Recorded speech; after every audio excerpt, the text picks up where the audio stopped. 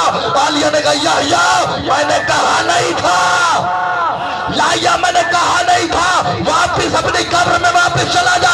یحییٰ واپس ہوا. تاریخ کہتی ہے ایسے میں عالیہ نے دوبارہ ایک دفعہ زندگی کو بحال کیا. زندگی بحال کرنے کے بعد یزید کو مخاطب کر کے کہا یزید اگر تو میرا اختیار دیکھنا چاہتا ہے تو میں علی کی بیٹی ہوں. اگر چاہتی تو میں 9 لاکھ کی فوج کو سور اور بندر بنا کے شام لے آتے.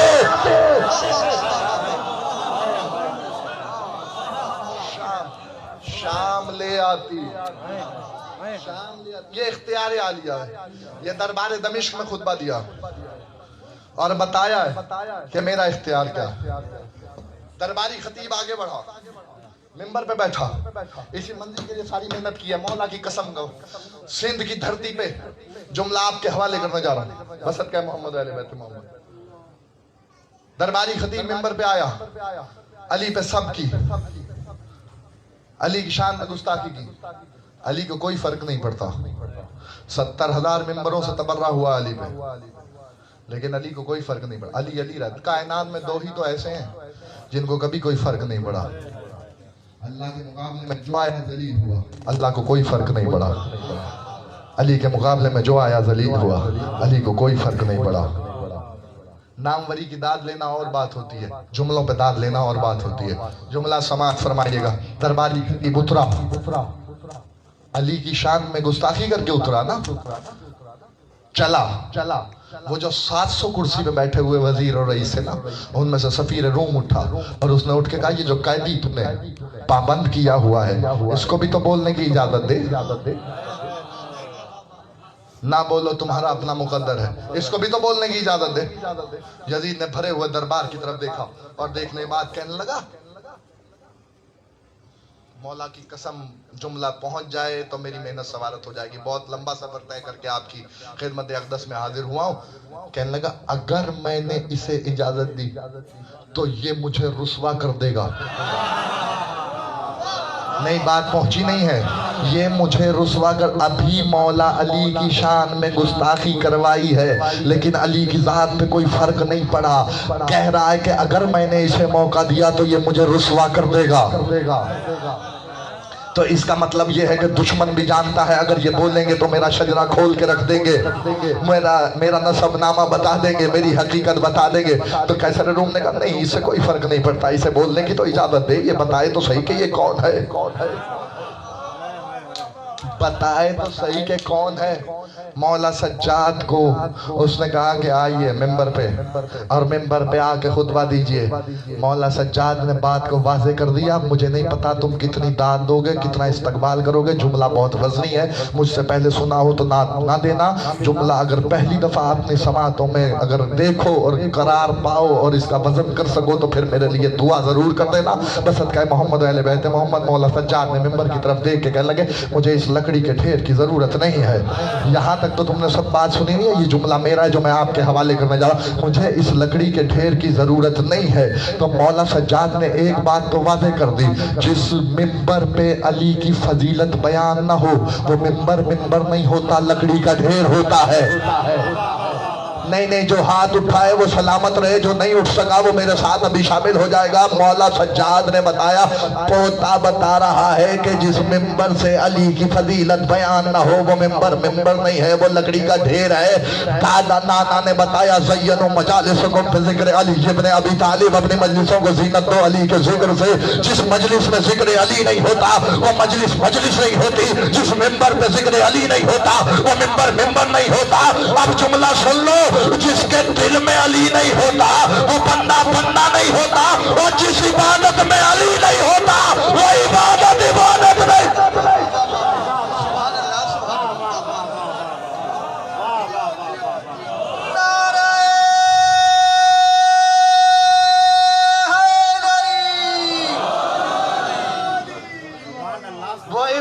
عبادت نہیں ہوتی جس میں ذکر علی نہ ہو. صرف نماز کی بات نہیں ہے, نہ روزہ ہوتا ہے, نہ حج ہوتا ہے, نہ زکوٰۃ ہوتا ہے. اسی لیے تو شیخ صدوق علیہ الرحمہ نے اپنی کتاب حوالی میں لکھا حدیث موجود نہ ہو تو ممبر سے اتار دینا. انہوں نے لکھا, رسول اعظم نے کہا یا علی, کوئی انسان صفا و مروہ کے درمیان دوڑتا ہوا مر جائے, کوہ احد کے برابر سونا زکوٰۃ دے دے, سجدے کرتے کرتے مر جائے, صفا و مروہ کے درمیان دوڑتا رہے, حج کرتا کرتا تھک جائے, رائی کے برابر بھی تجھ سے دشمنی رکھے گا تو جہنم میں جائے گا.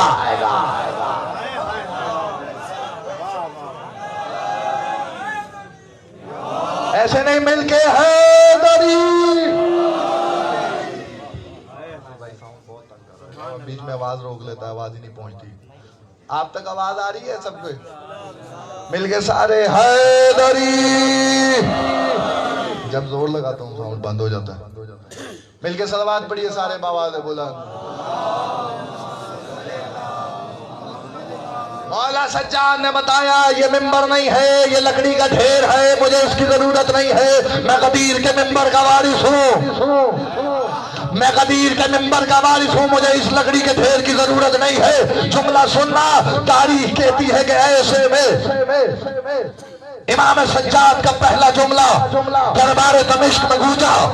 امام نے کہا اللہ نے ہمیں 7 چیزوں سے فضیلت بخشی, 6 چیزیں عطا کی. آج فضیلت سن لو, پھر کبھی آیا تو عطا سنا دوں گا. 7 چیزوں سے فضیلت بخشی, سنو گے. امام سجاد کا پہلا جملہ یہ تھا, اللہ نے ہم ہی میں اس رسول اعظم کو بھیجا جس کی وجہ سے کائنات کو خلق کیا, جس کی وجہ سے جنت کو بنایا.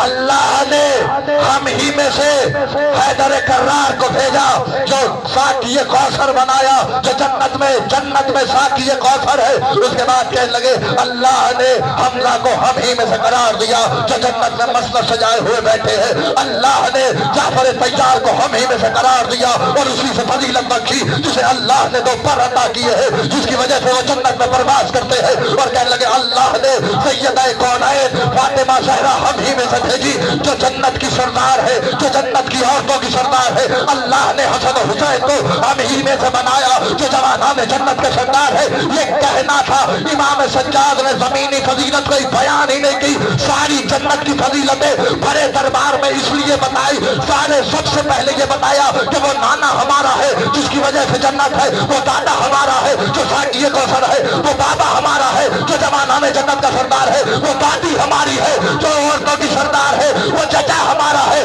جو جوانان جنت کی طرح مسند سجائے ہوئے بیٹھا ہے، ایک چچا وہ ہے جو جنت میں پرواز کر رہا ہے۔ ساری فضیلتیں بڑے دربار میں یزید کے جنت کی گنوا کے امام سجاد نے ایک بات تو صاف کر دی، امام نے بتایا میں تو سارے اپنے جنت میں دکھا رہا ہوں، اگر یہ باپ کا تو اپنا جنت میں دکھا۔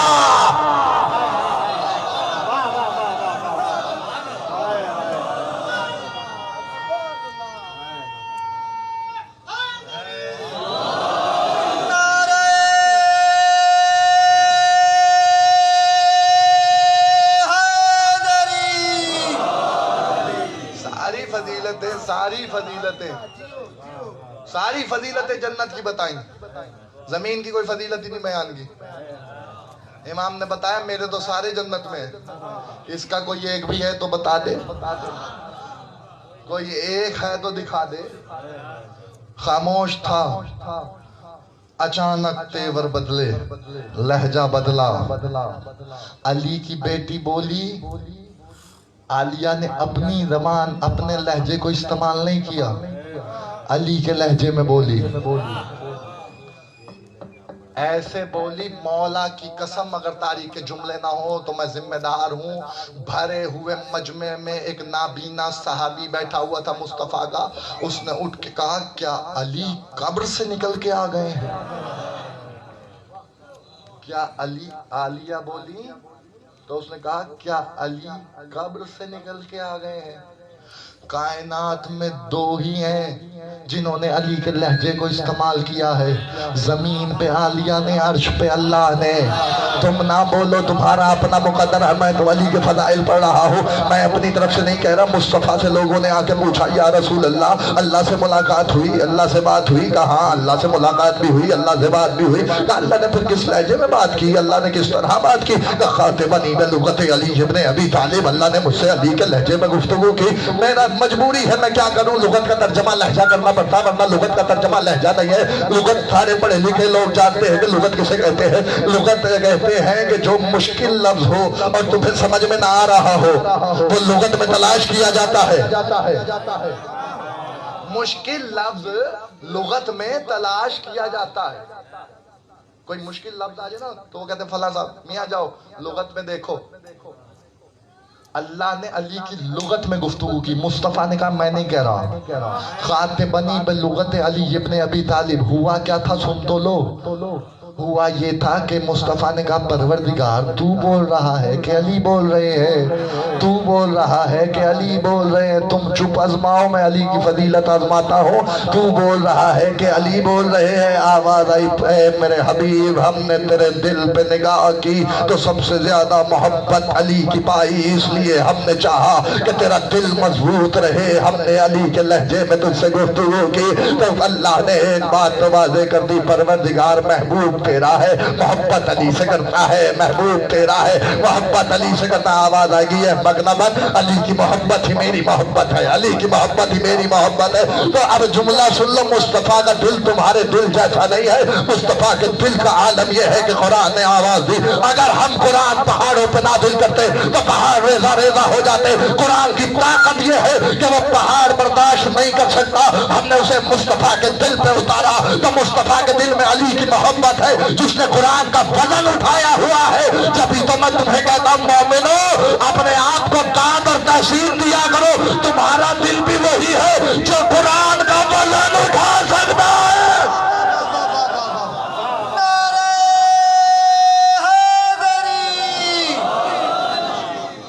قرآن کا وزن اٹھا سکتا۔ واپس آ رہا ہوں منزل پر۔ مجسم علی کو کربلا میں بھیج دیا، عالیہ نے علی کا لہجہ استعمال کیا، سجاد مجسم علی، نام علی والا، کردار علی والا، ہیبت علی والی، جلال علی والا، شجاعت علی والی، تیور علی والے۔ جب خطبہ دیا تو دربار دہلنے لگا، اور پھر امام نے اپنا تعارف کروانا شروع کیا۔ میں مکہ و مینا کا بیٹا ہوں، میں زمزم کا بیٹا ہوں، میں صفا و مروا کا وارث ہوں۔ اور اس کے بعد اچانک لہجہ بدلا اور کہنے لگے میں مصطفیٰ کا بیٹا ہوں، میں مرتضیٰ کا بیٹا ہوں، میں فاطمہ کا بیٹا ہوں۔ جب اپنا شجرہ بیان کر رہے تھے، یزید نے اعلان کروا کے کہا مؤذن سے کہو اذان کہے۔ 7 مؤذنوں نے مل کے اذان کہی، اللہ اکبر، اللہ اکبر، داد نہیں دعا چاہیے، اللہ اکبر، اللہ اکبر، 4 دفعہ اللہ اکبر کہا۔ اس کے بعد آواز دی اشہد ان لا الہ الا اللہ، اشہد ان لا الہ الا اللہ۔ سجاد خاموش، اشہد ان محمد رسول اللہ یہ کہنا تھا۔ سجاد نے کہا یزید بتا یہ تیرے نانا کا نام ہے یا میرے نانا کا نام ہے؟ واہ واہ واہ واہ واہ واہ واہ، سبحان اللہ سبحان اللہ، بر محمد والے محمد بلند تر صلوات۔ یہ تیرے نانا کا نام، یہ تیرے نانا کا نام ہے، یہ میرے نانا کا نام ہے۔ علی بن کے گئے تھے، سیرت بھی بتائی، صورت بھی دکھائی کہ جس نے علی کو دیکھنا ہو وہ سجاد کو دیکھے، جس نے علی کی سیرت کو دیکھنا ہو وہ سجاد کی سیرت کو دیکھے۔ اسی حسد کی وجہ سے بیٹوں کو کربلا میں مارا، بیٹیوں کو 1900 میل کے راستے میں مارتے رہے۔ شبیہات کی برآمدگی ہے۔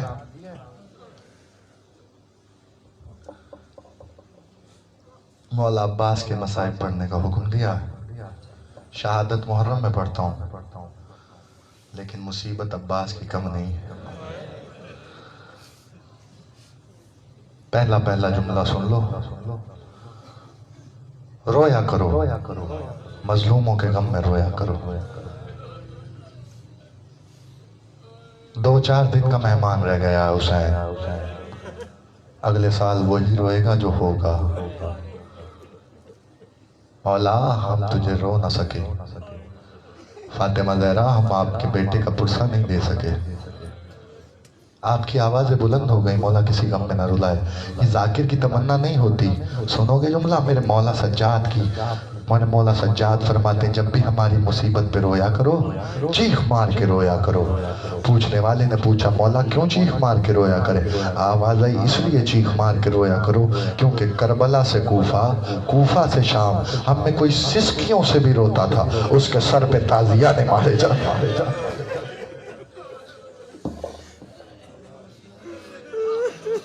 دوسرا جملہ سنو گے؟ 2 ہی جملے ہیں تمہارے لیے بہت ضروری تھے، میں نے پیغام سمجھ کے تمہیں دے دیا۔ مصیبت حسین پہ رونے والوں، دوسرا جملہ کسی کتاب سے دکھانے کی ضرورت نہیں ہے۔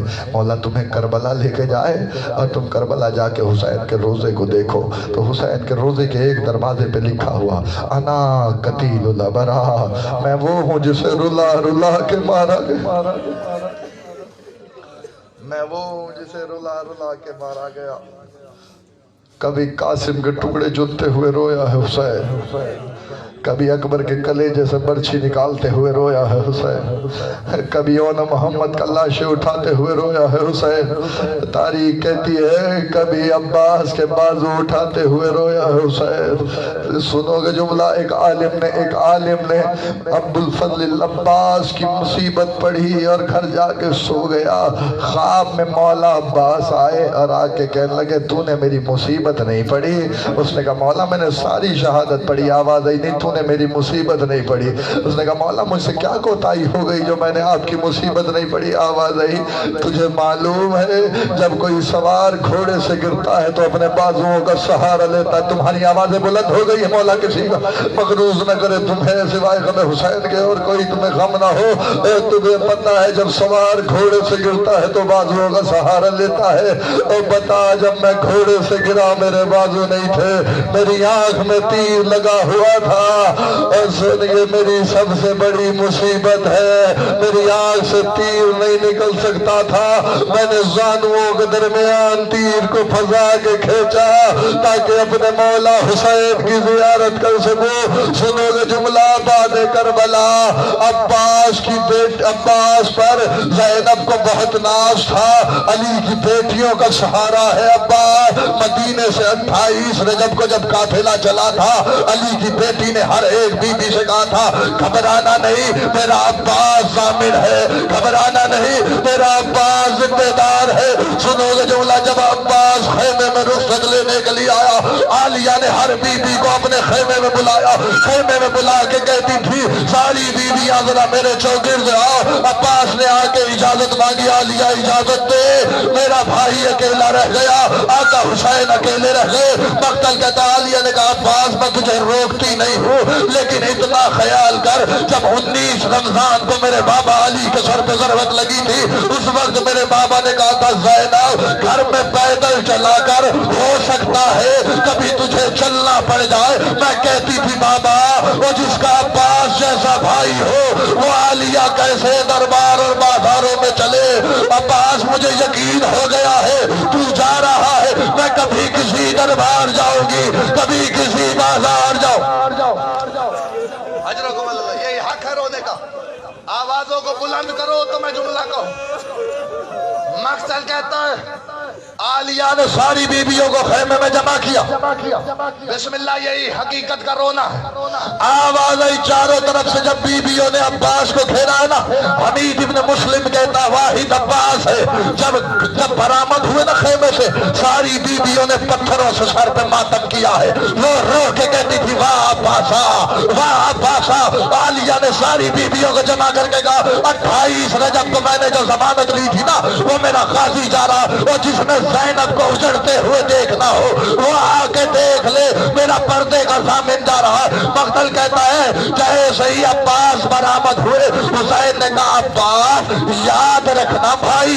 اتنا مارنا شامیوں کو جتنا یہ تجھے پتا ہے جتنا تو انہیں مارے گا اتنا یہ کربلا سے کوفہ سے شام علی کی بیٹیوں کو مارے گے مقتل کہتا ہے جب گھوڑے سے گرے ہے نا شہادت نہیں پڑتا جب گھوڑے سے گرے ہے نا تاریخ کہتی ہے امام سجاد سے کسی نے پوچھا مولا سجاد آپ کے چچا کا قد تو بڑا دراز تھا لیکن قبر بہت چھوٹی ہے رو کے کہتے تھے نارلا میرا غازی بہت دراز قد کا تھا لیکن جب گھوڑے سے زمین پہ آیا پسرے سعد نے آواز دی جس نے علی سے بدلہ لینا ہو وہ عباس سے بدلہ لے جس کے ہاتھ میں جو تھا اس نے عباس کو مارا کوئی تیر مارتا تھا کوئی تبر مارتا تھا کوئی نیزہ مارتا تھا وہ میرا بابا حسین جب لاشے پہ پہنچا وہ سرانے سے اٹھاتے تھے وہ پائتیوں سے بکھر جاتا تھا عباس کو ایک گٹھڑی میں حسین نے باندھا دو جملے اور سن لو مقتل کے یہ جملے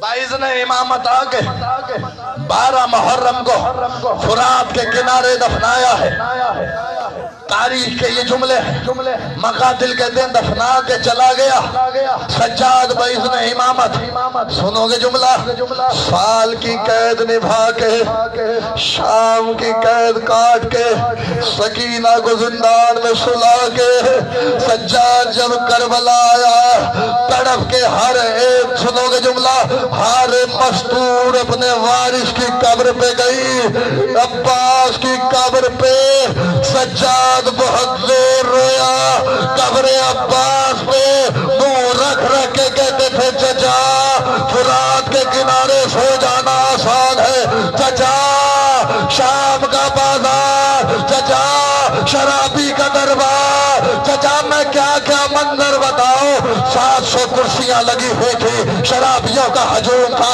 چچا سب سے آگے فضا کے پیچھے بی بی زینب کے پیچھے میں کلثوم سب سے آخر میں 4 سال کی میری بہن معصومہ سب کے ہاتھ بندھے تھے معصومہ کا گلا بندھا تھا مقتل کہتے سفیر روم 9 گھنٹے کے بعد تڑپ کے یزید کو مخاطب کر کے کہتا ہوں بے حیا میں یہ نہیں پوچھتا یہ قیدی کون ہے مجھے اتنا